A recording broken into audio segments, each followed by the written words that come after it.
Part 1. The Warning. The beer is cheap, but the conversation is lucrative. Or would be if I were an unethical bastard who wants the world to burn. Which I'm not, for the record. I most certainly am not. Is there a price that could change my mind? With what I have? No. Never. Like I said, I have no desire to see the world burn. The burden is mine, and mine alone. Annoyed with me, Knots picks up a tortilla chip and dips it into the runny poop this place calls bean dip. Why anyone would order bean dip from a bar that thinks Budweiser is snobbish, I don't know. But, hey, they're his guts, not mine. You know you probably won't ever see this kind of green again, right? Knots asks around a mouthful of mush. He swallows hard, and his eyes bug out. Pounding his own chest a few times, I watch as he struggles to get the painful mouthful down. Man, that went sideways. Ow! We've been over this, Knots. The recording isn't for sale. I'd destroy the damn thing if it wasn't for...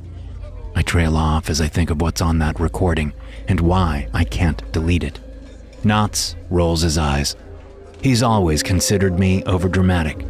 I call it being healthily cautious and not a reckless moron. Also, there's that world is gonna burn thing. He chip dips and shoves the whole thing into his mouth in one bite, having learned nothing from his previous attempt at eating the abominable stuff. I sip my lukewarm, off-brand gutter beer and try not to shudder at the metallic taste. It's like sucking on a penny attached to a battery, but with less flavor. Why does this guy want the recording so bad anyway? How'd he even hear about it? Knots shrugs like he doesn't know. My turn to roll my eyes. He laughs, clears his throat, then says, The guy is a collector. You'd know his name if I said it, but I've been sworn to secrecy. Even more reason to say no. Sounds sketchy, and sketchy guys get people hurt. Oh, get off your damn high horse, Crowley. Knots nearly shouts, calling me by the nickname I despise. He must see the anger on my face because he waves a chip at me, splattering bean dip across the booth's table. Chill out, I'm just kidding, Duncan. I hate that name. What, Duncan? That's your name? No, asshole. Crowley. I hate that name. I know. That's why I apologized. Jesus, Duncan, you need to learn to relax. I push my beer out of the way and lean on the table, fixing a very serious glare at Knots. Relax?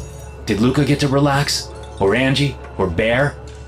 Knots blanches at our former colleagues' names. I utter a small, disgusted laugh. Maybe think for a second before you start spending all that money you don't deserve. That pisses Knots off. The guy may be a weasel, but even he has his limits. Don't deserve? Really? How do you figure that? He stands up, grabs the bowl of bean dip and dumps it over my head. Eat shit, Duncan! How dare you throw their names in my face like that? They were my friends too! All I can do is sit here with shitty bean dip running down my face as he downs his drink, slams the empty glass onto the table, and storms off, leaving me with the bill. Asshole! I shout after him, but he's already gone, the bar's door closing after him. The few patrons in the dive give me a quick once-over, then return to their own misery. Snagging a wad of napkins from the dispenser at the end of the table, I start cleaning myself up. You might as well wash off in the sink, the waitress says as she comes by to grab the empty glasses. I'll clean the booth. You wash that crap out before it sets. Trust me, you don't want that dip to set. Okay, thanks. Sorry about the mess. Oh, it's fine. At least none of this came out of an orifice, so it's not the worst I've cleaned up today, I can tell you that. I laugh as I stand up. Funny. I'm Duncan. Nope, she says, pulling a less than clean bleach rag from her apron. Not gonna happen. I raise an eyebrow at the bleach blonde, fake eyelashed, way past her prime waitress. She's had it rough, that's easy to see. She is kind of cute though. Maybe you'll change your mind when I come back all shiny and new without bean dip in my hair. Bean? You wish that crap was made of beans. My face must drop fast because she starts laughing, then swats me with her bleach rag. Ah, calm down. It's beans. Mostly. Shaking my head, I move off to the men's room to get cleaned up. When I look in the crusty and stained mirror, I see what she means. Half my hair is standing straight up like I used 2 whole bottles of some 1980s hair gel. The dip is all over my shoulders and neck too, and when I peel my shirt off, I can actually hear it crunch and crack. Half the restroom's paper towels later, and I am mostly cleaned up. I don't have a clean t-shirt though. The waitress looks me up and down, then snorts a huge laugh when I come back to my table shirtless. I'll check the lost and found and get you a shirt so you don't blind anyone with that ivory skin of yours. You ever think about stepping outside when the sun is shining? My work tends to be nocturnal. Why? You a vampire? I wish. She cocks an eyebrow and purses her lips. That's so. Do I need to be worried? Should I call Van Halston to take you out? Van Helsing. What? The vampire hunter? Dracula's nemesis? His name is Van Helsing. Don't care. I, am a paranormal investigator. I shake my head. Or was. I hear a sob story coming on. Let me fetch you a shirt from the box behind the bar. I'll get you another beer. On the house in payment for being tonight's entertainment. Thanks, but I should be going. You're giving up free beer? Have you tasted the beer? She laughs. I'll be back with the shirt. Stay if you want. Go if you have to. Then she leans in, and I can smell jasmine, cocoa butter, and work sweat. And I want to hear that sob story.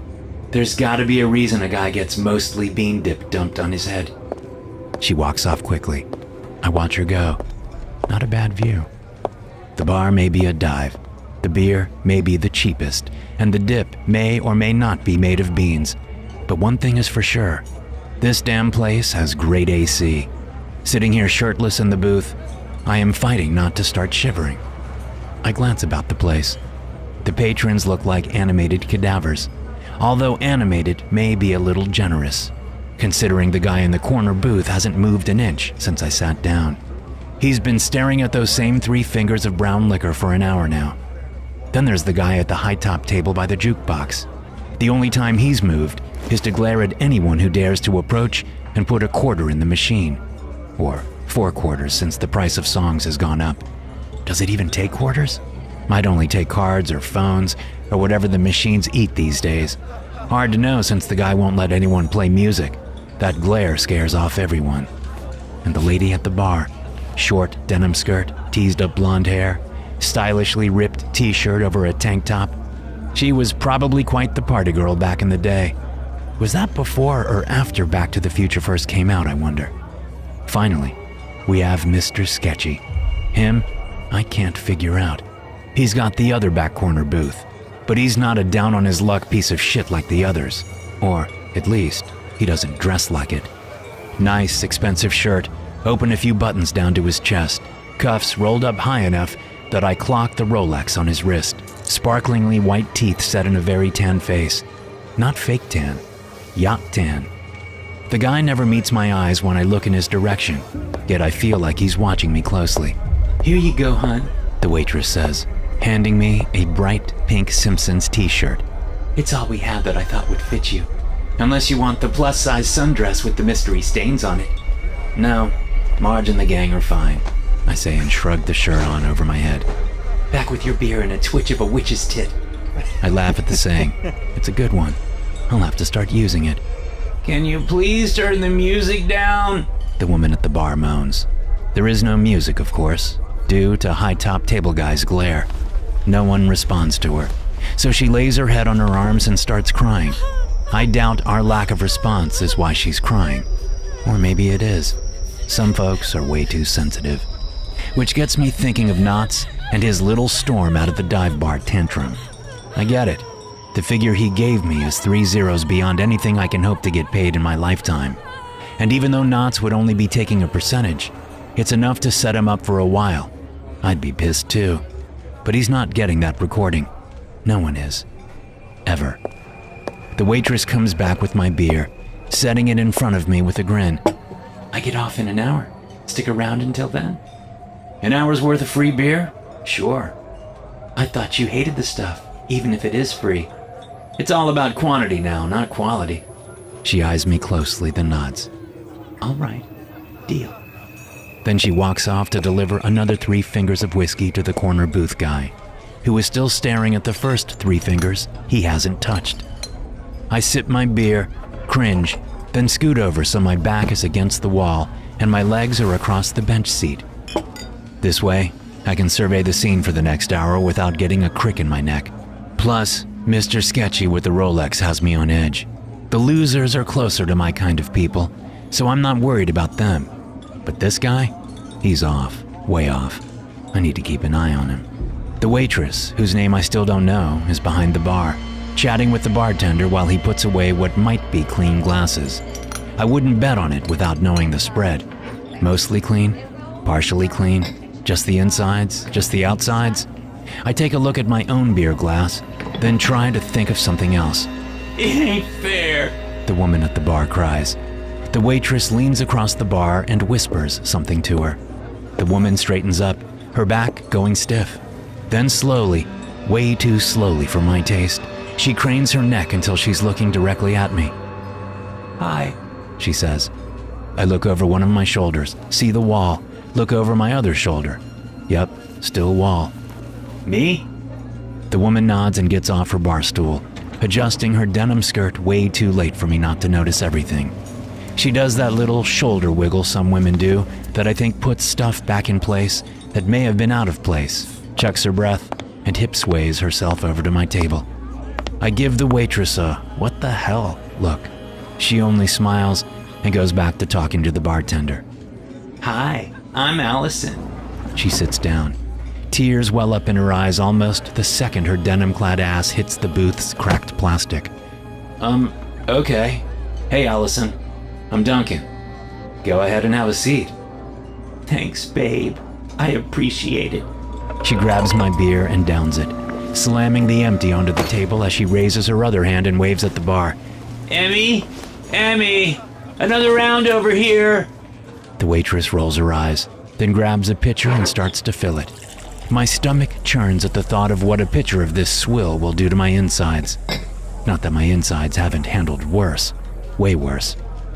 Haven't seen you in here before. First time? Here? Yeah. At a dive bar? No. Dive bar? Allison looks around, then returns her gaze to me confused. This place? She shakes her head. No. This place is nice. The waitress arrives with the pitcher and 2 new glasses. I'd say 2 clean glasses, but that's pushing things. I figured you might need some conversation while you wait for me to be done for the night, the waitress says, then smiles at Allison. Don't be a crazy bitch, okay? I'm not gonna. Allison scrunches her shoulders and sulks. I'll behave. You better. The waitress gives me a big smile. She's not half as bad as she looks. Thanks. I hold out my hand. I'm Duncan. Yeah, you said that already. She takes my hand. Emily, but everyone calls me Emmy. Good to meet you, Emmy. She licks her lips, watches me for a moment, then turns and saunters off. Damn, it really isn't a bad view when she walks away. You want to have sex with her, Allison says in a child's sing-song voice. You want to get her into your bed and do it. Jesus, I mutter under my breath, then pour us each a beer. I lift mine up. Cheers. Oh, fancy. She lifts hers up too. Cheers. We clink glasses, and I hope maybe I can keep this emotional mess of a woman from completely losing it. Allison pounds half her glass, lets loose with a loud, satisfied sigh, then pounds the rest. She belches and sets the empty glass down. Then she folds her arms on the table and puts her forehead on them, and the tears and sobs begin to flow again. So much for keeping her from losing it. I look about, but I'm not getting any help from anyone in here. I catch Mr. Sketchy watching me, and I raise an eyebrow. He tries to smile, fails miserably at it, then looks away as if the other side of the bar has suddenly gotten very interesting. I don't want to die, Allison wails, looking up at me. Please, I don't want to die. She drags a forearm across her face, smearing her lipstick and the stream of snot coming out of her nose. Talk to them, Duncan. Tell them that I don't have to die. Allie, no! The bartender shouts. None of that crap! But I don't. You know the deal, Allie! Screw this up and... Allison shivers. She nods even though the bartender didn't exactly finish his sentence. I reach out and place my hand on her arm. What deal? What's he talking about? Allison? No. This time from the waitress. High-top jukebox hog is staring right at me. He lifts his glass and smiles. Damn, his teeth are sharp. I hadn't noticed that before, which is strange because I usually notice those details. It's noticing the details that has kept me alive this long. I'm good, Allison says as she clears her throat. She grabs a wad of napkins and blots her face. It doesn't help, but it seems to make her feel better. All good. Everything is good. Good. What was all that? Allison shakes her head and tries to smile through her tears. Nothing. Just a lady having a bad night. She takes a deep breath and lets it out slowly. Slowly. She's still letting it out. Don't get lightheaded, I say and sip my beer. My muscles tense at the taste. But seriously, what's going on? So, you chase ghosts? Is that what you do? Allison grabs more napkins and continues wiping her face. Soon, all of her makeup is smeared off, mostly cleaned by the saline of her tears. What's the scariest thing you've seen? I blink a few times as I try to figure out what to say, but the words don't come to me. Taking another look about the bar, I notice that everyone except for the 3 Fingers of Whiskey guy is looking at my booth, even Emmy and the bartender. I may be a little late to the party, but things click in my head. I shouldn't be here anymore. I need to go now. Scooting out of the booth, I pull out my wallet and drop a 20 on the table. That should cover it, I say loudly, then smile at Emmy. Sorry, babe, but I just remembered that I needed to be somewhere. Possible new client. You sure? How about you sit back down, Duncan? Emmy says. Her voice has dropped an octave, and I almost do exactly as she says. It's one damn sexy voice, but I know bad mojo when I'm being surrounded by it. Emmy said to sit down, so sit down, the bartender says. No, I think I'm good. I start walking toward the door. It's been great. I look down at the pink Simpsons t-shirt I'm wearing. I'll wash this and get it back to you. Who knows? The owner may come looking for it. He's not sitting down, the bartender says to Emmy. I know. So, what do we do? Not much we can do. You want to try to stop him? Hey, buddy, Mr. Sketchy shouts. sit down like the lady said to. Yeah, sit. High Top adds. Come back, Crowley, Allison says. She licks her lips, and the way she does it makes me want to vomit. In fact, the whole place is making me nauseous. I gotta get some fresh air before I puke. Then I realize something.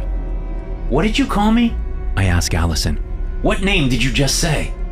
God damn it, Allie, the bartender says. Why'd you call me Crowley? How do you know that name? Allison looks about like someone will come to her aid. No one does, of course. So she bursts into tears again, and down her head goes onto her arms. Grabbing the door handle, ready to get the hell gone, I pull, and for a brief second, the night's cool air soothes me. My car is just around the block. A quick jog, and I am free of this shithole and whatever the hell is going on here. Then the barrel of the pistol touches my forehead, and Knott says, I don't think so, Crowley. Step back inside and go sit your ass down. We've got business to attend to. Knots? I cross my eyes and try to focus on the pistol in my face. What the hell are you doing? Making the hard decision that you're too chicken to make. Back the hell up and go sit down, Crowley. He cocks the hammer back. I gulp. Now. Taking slow steps backward, I put a little distance between my forehead and the gun. Then I keep backing up until I'm at the booth again. Allison looks up, streamers of snot swinging from her chin. You came back! She reaches out and pats my arm this time as I take a seat, my focus on Knotts and his pistol. That's so nice of you. You seem like a nice guy. I'm sorry you have to die too. Jesus Christ, shut the hell up, bitch! Knotts yells, making Allison jump, and yes, she starts to cry for the umpteenth time. Knotts steps to the booth, then sits down on my side, hip-checking me up against the wall, his pistol jammed into my side. He has a courier bag across his chest, and he grabs the strap and lifts it over his head, setting the bag back down on the table. The pistol presses into me. I'd like to put this away, because we both know how accidents can happen, right, Crowley? Stop calling me that. Oh, shut the hell up. Nicknames happen. Stop being a little bitch about it. Knots, what is going on? He shoves the gun into my ribs. Can I put this away so we can talk like friends? Or do I need to worry about you doing something stupid? No, go ahead. Put it away. I'll be chill. He shakes his head. Bullshit. But I'm putting it away anyway. I'm sure the others are packing. There's a good amount of busy noise. Then I see Mr. Sketchy hold up a goddamn hand cannon and set it on his table. I glance at High Top, and he has two 9mm in his hands. He gives them a shake in my direction, then sets them on his table. Looking toward the bar, I see a sawed-off shotgun in the bartender's hands. Emmy doesn't have a weapon. She just gives me a sad smile. Have you brought it? It's a deep, quiet voice. Heads turn, and all eyes fall on the 3 Fingers of Whiskey guy. Then all heads turn, and the eyes fall onto me. No, onto Knots. He pats the courier bag. Yep, got it right here. Got what right there, Knots? I look down at the gun. I thought you were putting that away. I am. He moves the gun away, then opens the courier bag and places the pistol in one of the compartments. From another, he pulls out a laptop. My laptop. Shit, Knots. What are you doing? He sets the laptop in front of me and lifts the lid. It boots up, and the request for my password blinks before us. I'm making sure that Luca and Angie and Bear didn't die for nothing, Crowley. I cringe at the name, but don't protest. We're way past shitty nicknames at this point, that's for sure. Knots, no. Just no. I'm not unlocking my laptop. I wave my hands at the bar. I don't know who these people are, but I do know that there's no way in hell I'm handing the recording over to any of them. I'm not handing it to anyone. It's too goddamn dangerous, Knots. You know this. There's a horrid scraping noise, and I look at 3 Fingers of Whiskey. He is slowly, painfully pushing his chair back. Then he plants his hands on the table and pushes up from the chair, his eyes never leaving his 2 glasses of whiskey. How dangerous it is not for you to decide, boy.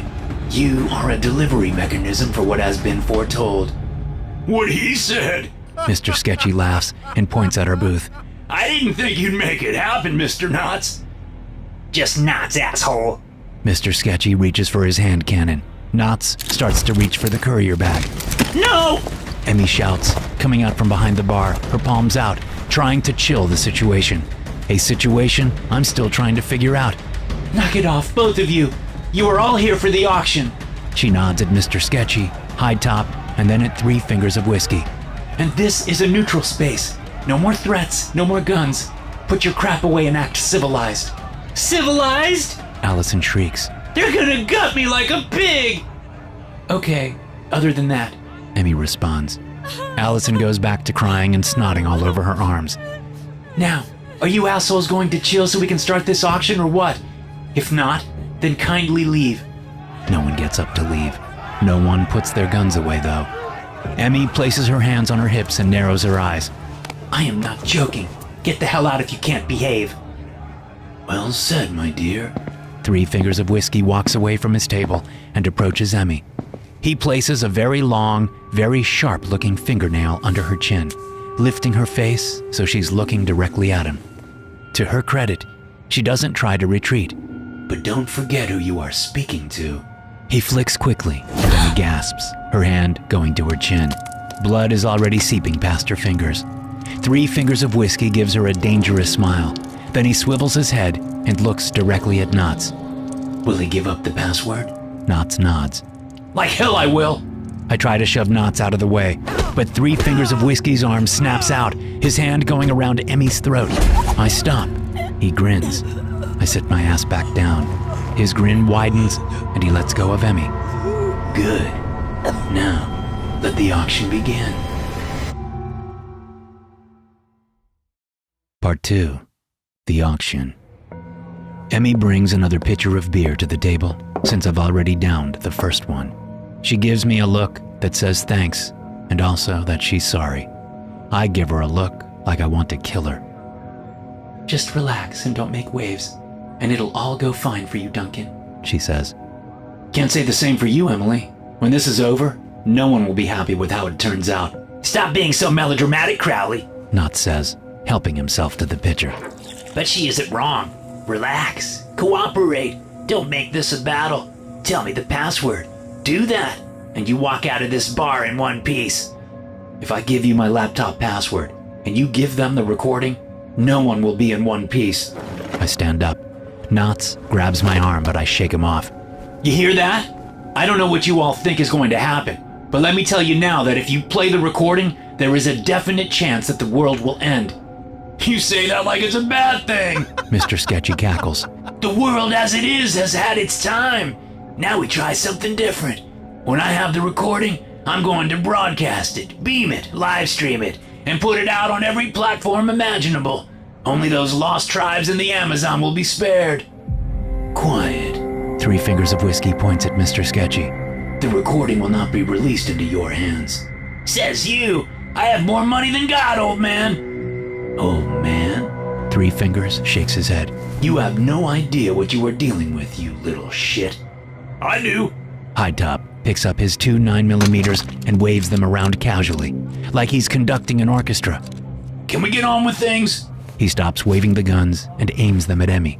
Who's running shit? You or Shotgun over there? Not us. We provide a secure location. She snorts at her own statement, since she's holding a bar towel to her chin, still trying to stop the bleeding caused by Mr. Three Fingers' stupidly sharp fingernail. The proceedings are up to the holder of the item, and that's Knots. Knots stands, lifts my laptop into the air, and bows. Never run an auction before, so be gentle with me. No one laughs at his lame joke. He clears his throat. But I've seen them on TV and in the movies, so how hard can it be? Move it along. Three Fingers slowly walks back to his table and sits down. Then, miracles of miracles, he downs one of his glasses. Set the opening bid, fool. Knots tries to laugh it off, but I know the guy.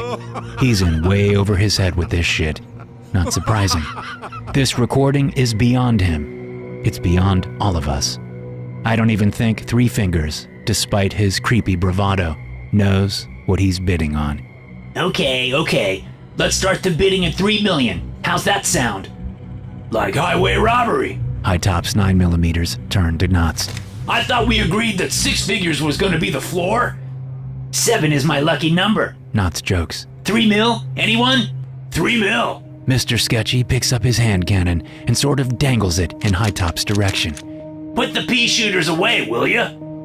Men and their guns. Emmy steps behind the bar and switches out her bar towel for a fresh one. Instantly, the semi-white of the bar towel becomes pink, then red, then deep red. What the hell kind of fingernail does Three Fingers have anyway? All the weapons will be removed from play. Three Fingers finishes off the second glass. Be civilized. This coming from the guy who sliced a waitress's chin open simply because she was trying to calm the vibe down. Granted, I'll slit her chin, and more likely her throat if I get the chance, but still. Good idea. I concur. Knots shakes my laptop, then places it back on the table. We have 3 mil. How about 3.2? What happened to 3.1? High Top asks. If you can't afford the price, then why come to the auction at all? Mr. Sketchy chuckles. High Top still hasn't put his 9s away. He sneers at Mr. Sketchy. Not all of us have to flash our riches to prove we have them. But there's a process to an auction. And I'm the damn auctioneer! Knots nearly shouts. Do I hear 3.2 mil? Yes, from Three Fingers. Although maybe I should call him something else now that he's finished his drinks. If anyone should have a nickname like Crowley, it's this guy. I'm sure he's very familiar with the old occultist. Shit. From the look of the man, he may have even known Aleister Crowley personally. He's old, that's for sure, but not frail. I'm not fool enough to underestimate the man. Knots might be, though. I need to get control of things before whatever this crap is goes sideways like a tortilla chip down Knots' throat. 3 mil, 3.2, 3.9, doesn't matter. I'm not giving any of you my password. I tap my laptop. And don't even think of trying to hack it. There isn't a tech alive that can get into this thing. Who says I employ the living? Three Fingers dead-eyes me. And who says we need you alive in order to give us the password? I swallow and turn away from his gaze. All that is in those eyes is death.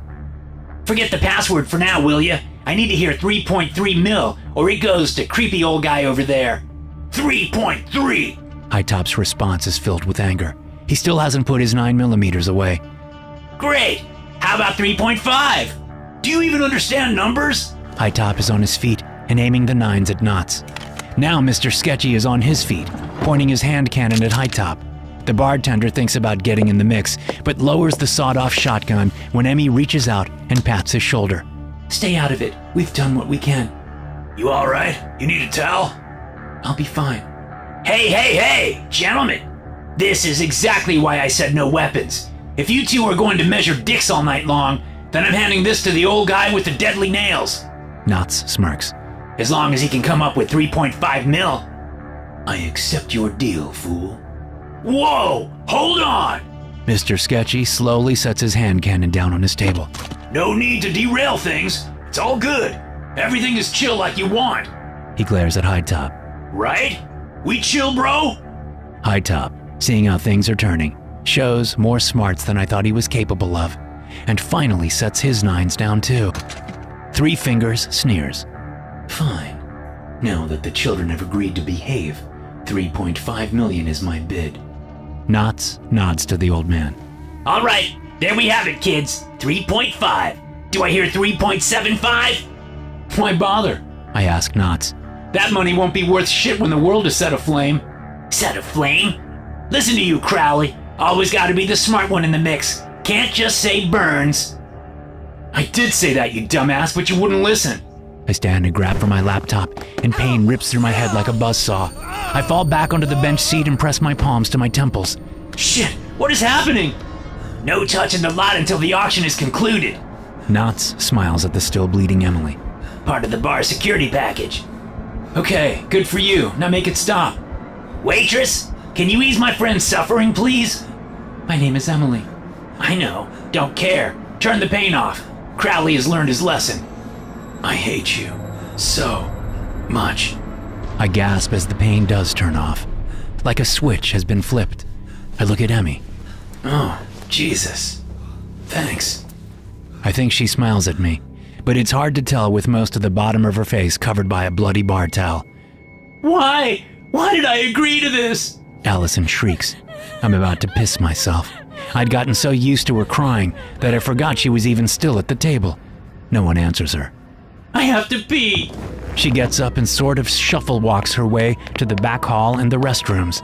Should someone go with her? Make sure she doesn't try to escape? Knotts settles his gaze on Emmy. Waitress? Kinda makes sense for you to go since you have the same plumbing.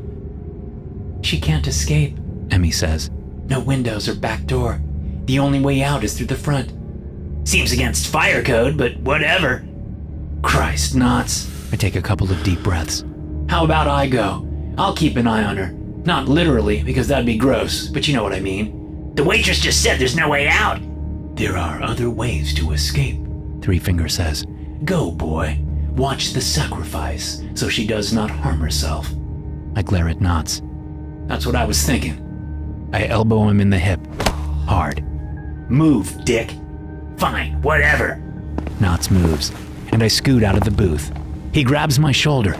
Don't you try to do yourself in either, Crowley. The old guy may call me fool, and you boy, but you'd be the fool to think I don't have someone watching your dear old mother right now.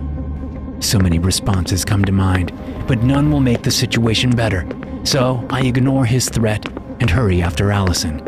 When I get to the ladies' room, I shove the door open and see one of the stalls close quickly. I heard it all. I just need to pee. Allison says, and in a second, I hear that she's not lying. I'm not gonna kill myself. I know what happens if I do that. What does happen? I move close to the stall door. What the hell is going on out there? Who are those people? Who are you? What is this damn place? I don't know who those people are. Honest to God truth. Then what are you doing here? What's this sacrifice crap? You're a ghost hunter, right? A spook inspector? A monster fighter? I'm a paranormal investigator. I try not to fight anything if I don't have to, because pretty much everything I study can and will kill me if it's given a chance. Whatever. So you know about demons, right? I have some knowledge. Not as much as the Catholic Church, but I've tangled with a couple of them before, and was lucky enough to live through it. Great. Well, Mr. Paranormal Investigator, my daughter is possessed. I tried mediums and psychics. Didn't help. I tried the church. Same. I tried a couple of hucksters, this married couple, and they just took my money and left when things got too hard. So I had to find alternative help. I rub my forehead. knowing where this is going. Cultists. What is? Cultists. Group of people who believe in some old god or some ancient prophecy, or that aliens are coming to save us, or that there's a secret to immortality, shit like that. If you say so. The toilet flushes, and Allison steps out of the stall. I called a number and they said my daughter will be saved if I give them me, so I did. She washes her hands, then frowns at the lack of paper towels. Damn shithole. Might be the last time I wash my hands and no damn towels. She starts to leave, but I grab her arm and hold her back. Why are you a sacrifice? I know what's on that recording. I've studied everything I could find on it. Not once is a sacrifice mentioned. How should I know? I met a guy, and he told me what I had to do to save my daughter. I die, she lives, demon-free. Seems like a bargain to me. It ain't like life has dealt me a great hand or anything. But it doesn't make sense. There doesn't need to be a sacrifice. I hear shouting from the bar and close my eyes, waiting for gunshots. Allison grabs me now, moving her body in close. When there's no shooting, we both relax. Can you get me out of here? She asks quietly. What? No. You heard what Emmy said. There's no way out except for the front door. Bullshit.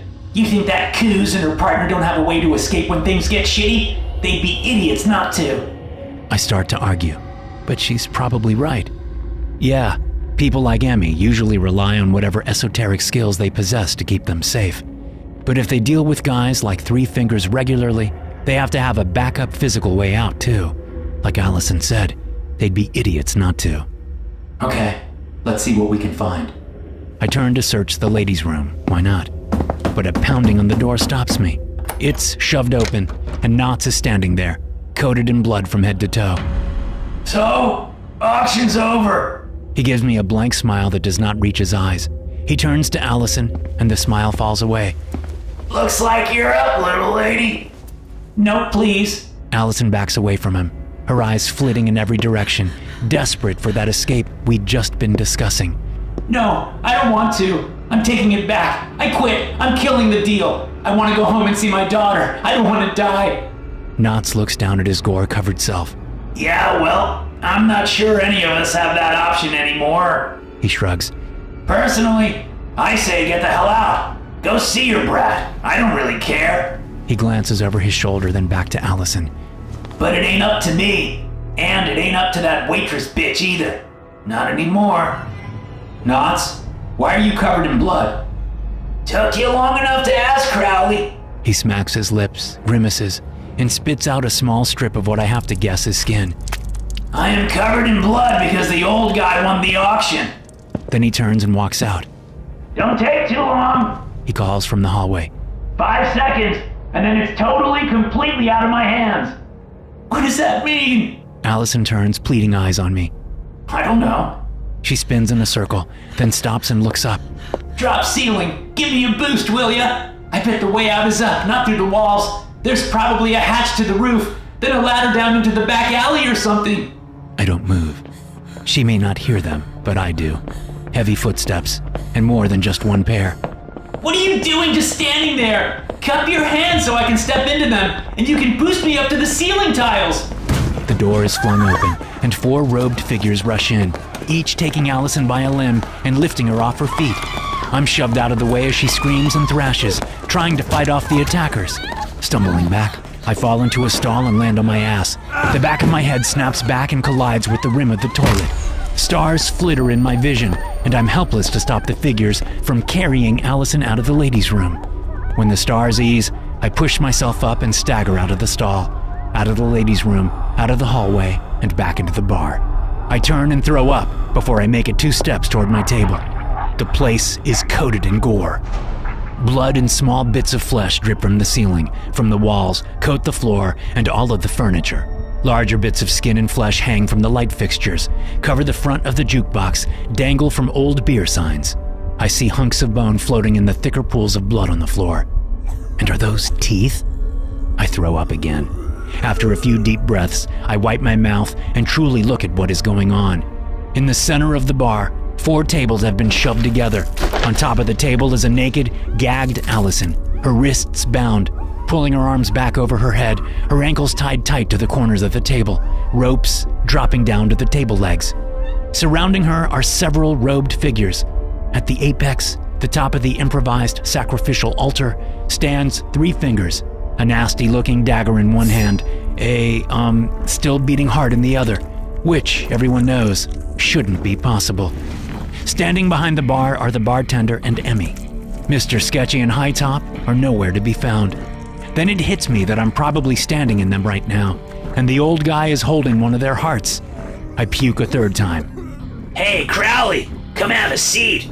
Knott says from our table. Still got some business to work out. Listen to your friend, boy. 3 Fingers bellows. Sit. You should do what he says, Crowley. I glance at Emmy again, and she nods.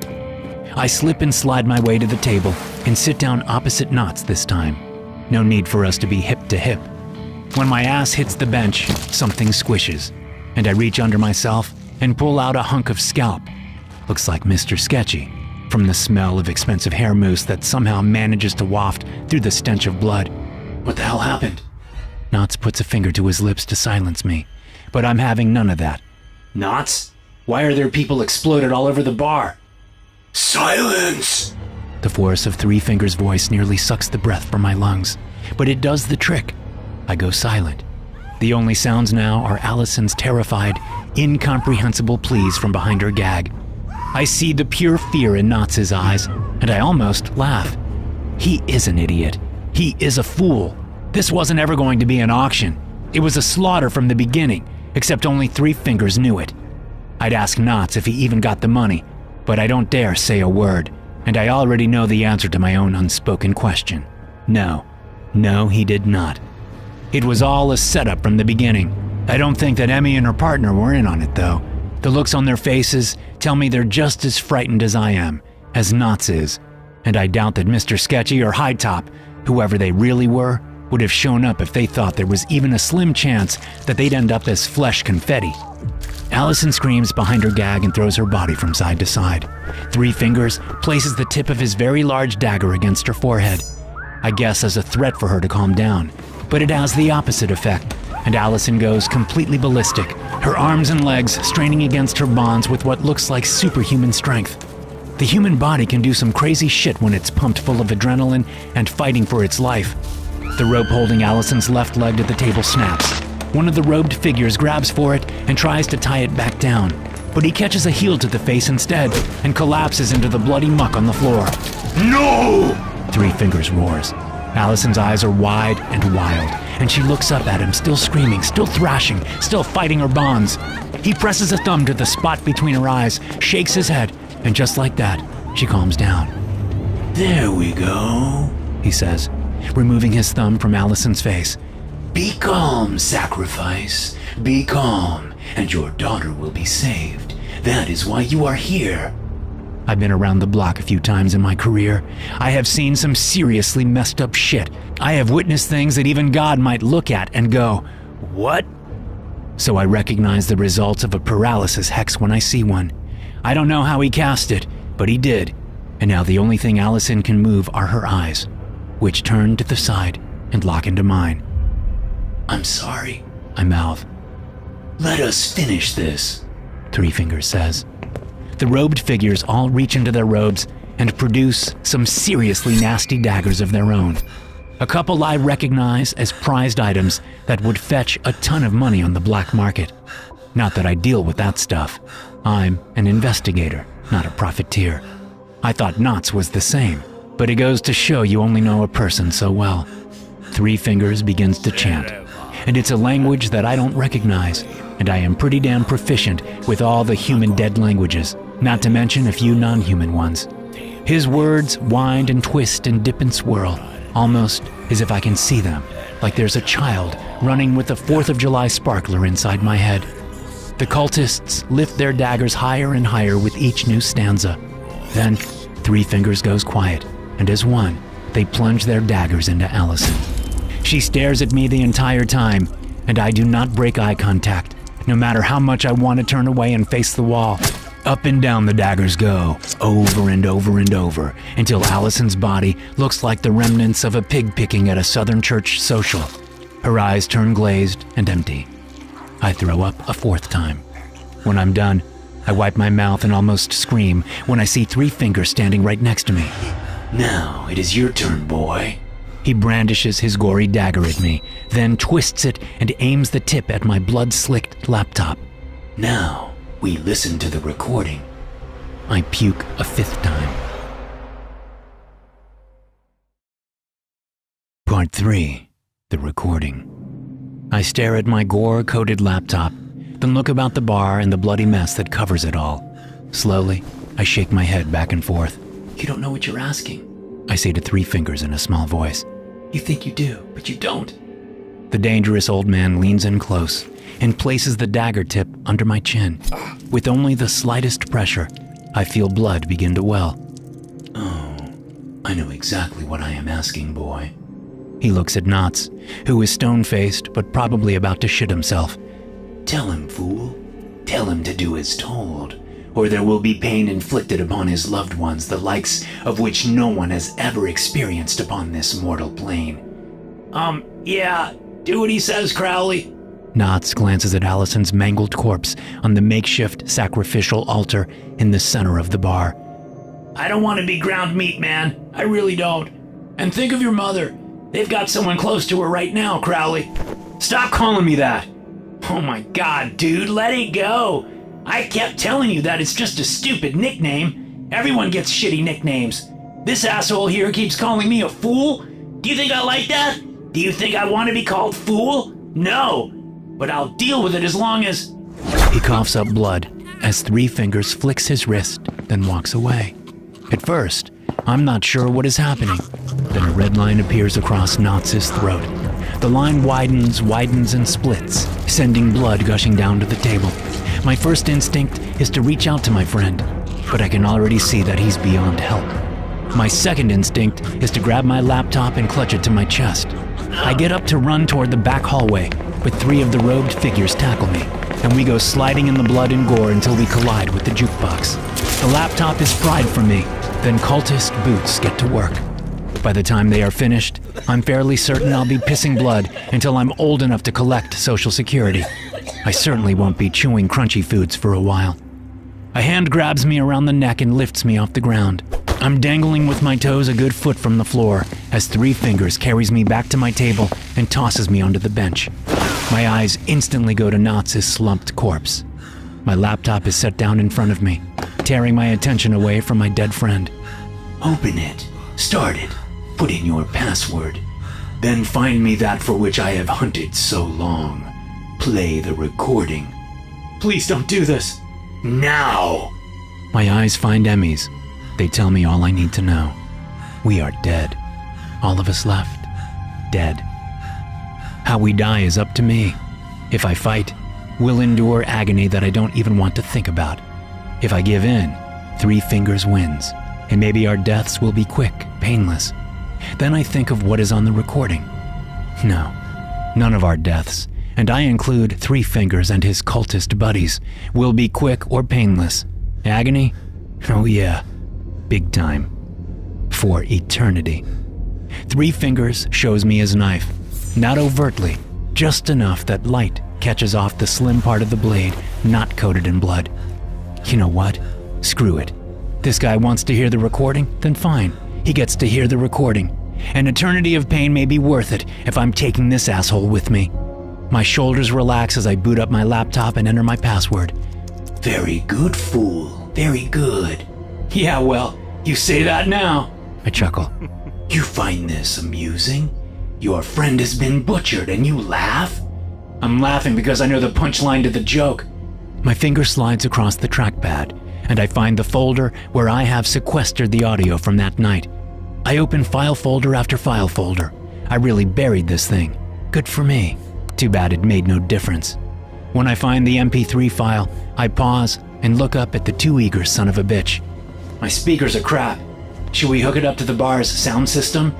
I want to laugh out loud at the look on his face. He has no idea what to do. His world is filled with ancient and esoteric shit, not AV tech. While I was learning how to set up multiple remote gigs to capture the paranormal, this guy was dicking around skinning squirrels and killing the family dog. I can run a studio's worth of equipment from my phone. He knows how to match his robe to his dagger hilt. Screw this guy. Hey, are you listening to me? I bark. Just play the recording, he says, his eyes small coals of fire filled with a burning anger and desire. Christ, as much as I don't want to think about it, I bet this guy has a hard-on right now. I hit play. Three Fingers smiles. Let's see how long that lasts. The first sounds are static, then heavy footsteps, followed by my voice telling everyone to be quiet and be careful. When I hear my late friends' voices, I almost tear up. Almost. Now is not the time to fall apart. Watch your step. There's something on the floor. Angie. God, I miss her.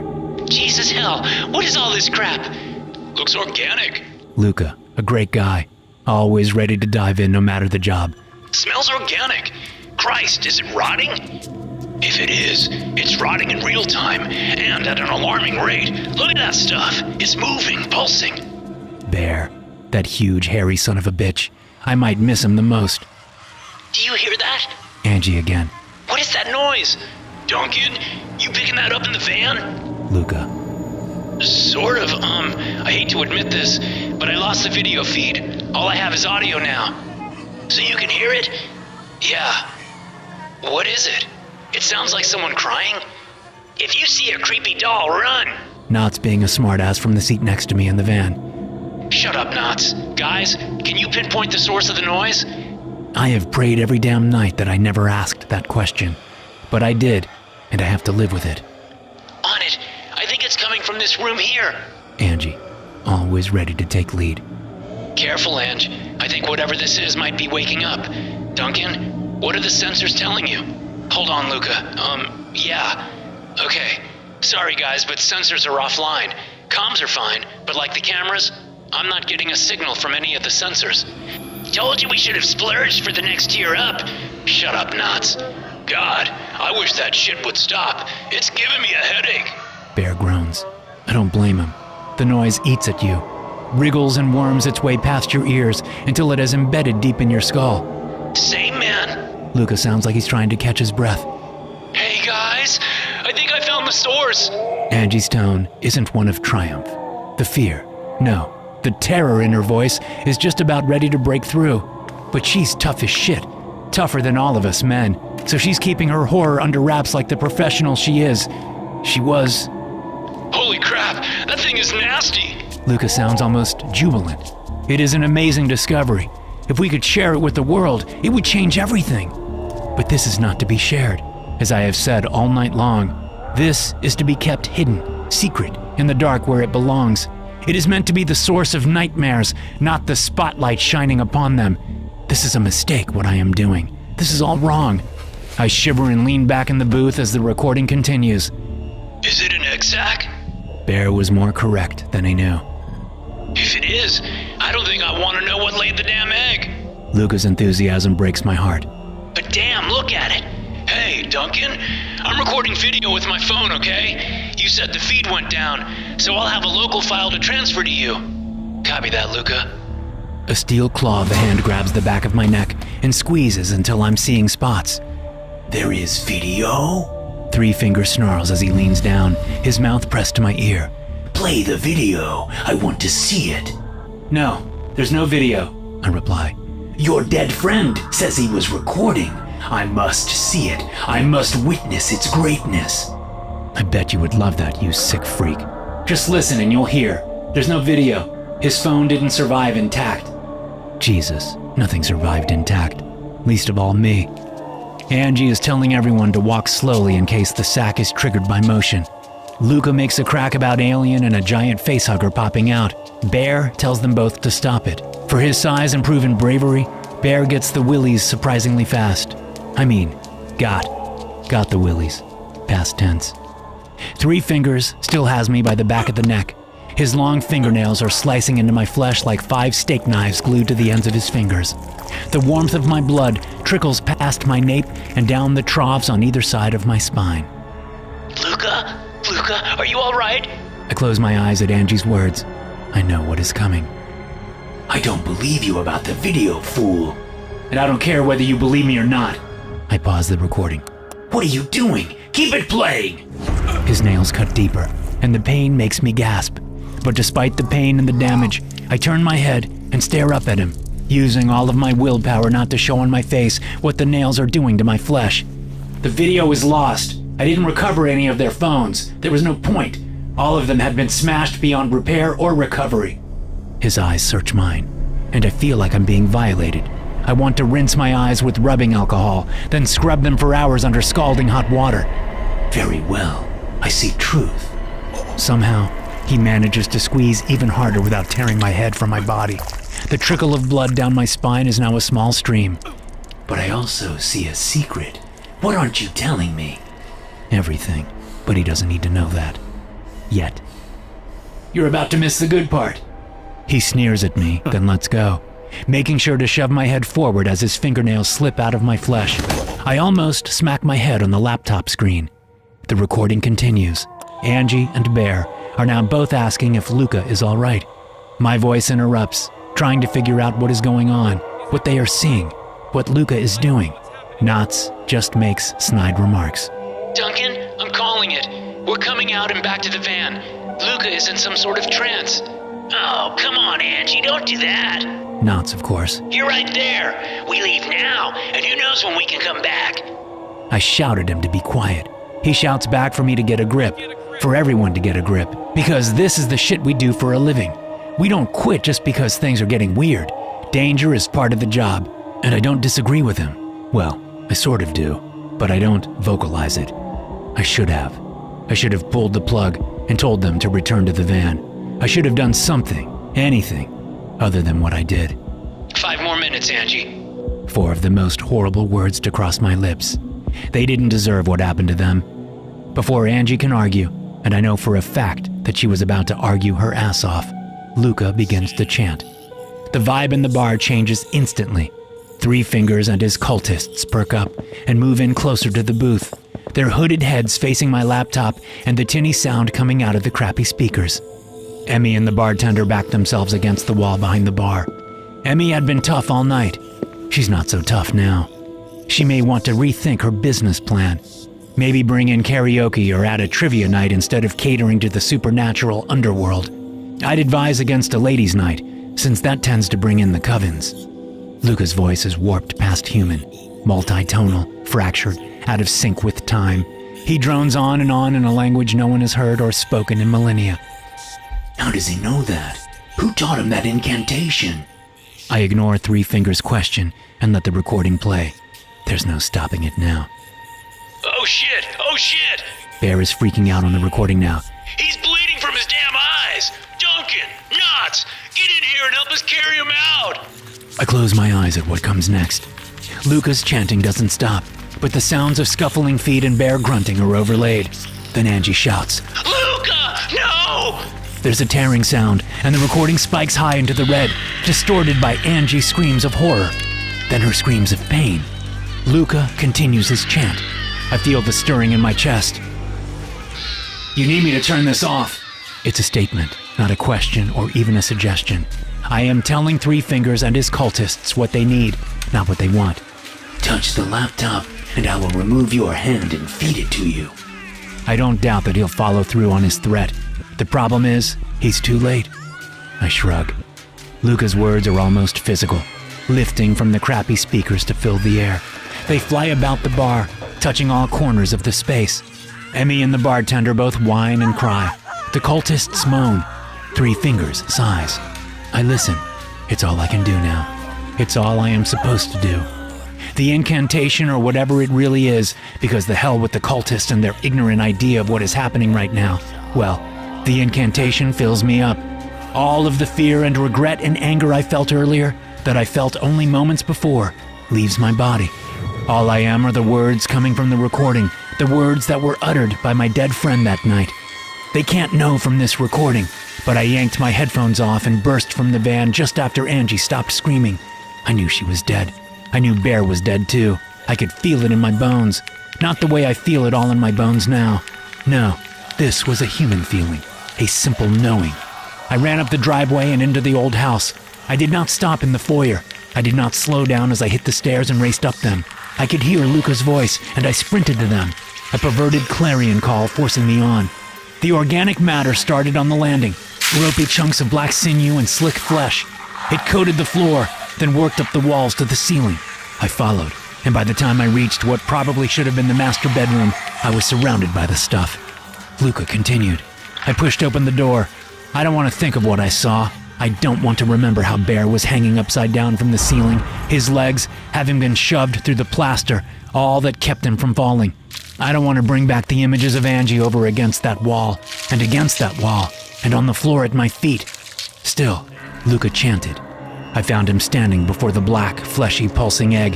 His eyes were rolled up into his head, showing only bloodshot whites.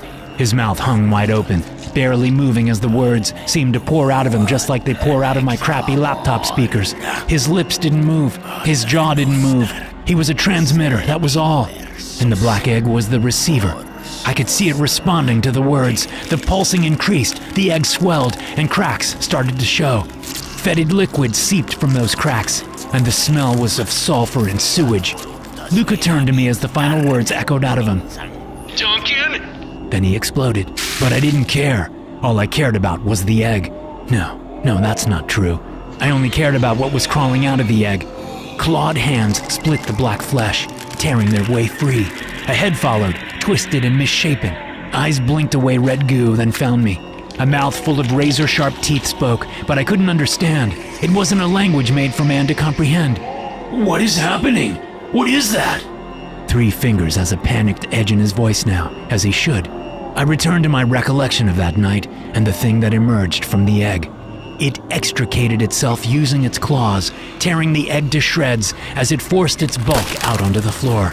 Its legs were like a goat's, its body that of a pig, its head a horned nightmare. I watched, frozen to the floor, as it crawled its way toward me. I watched, unmoving, as the clawed hands gripped my legs and pulled. It climbed me, shredding my jeans, shredding my skin underneath, until it was finally upright and we were face to face, my human nose against its slitted gap where sulfurous steam emanated with every exhale. It spoke. I nodded. My mouth opened wide, my jaw distended, then completely dislocated. I was a snake devouring my prey, except I was the prey and it was the predator.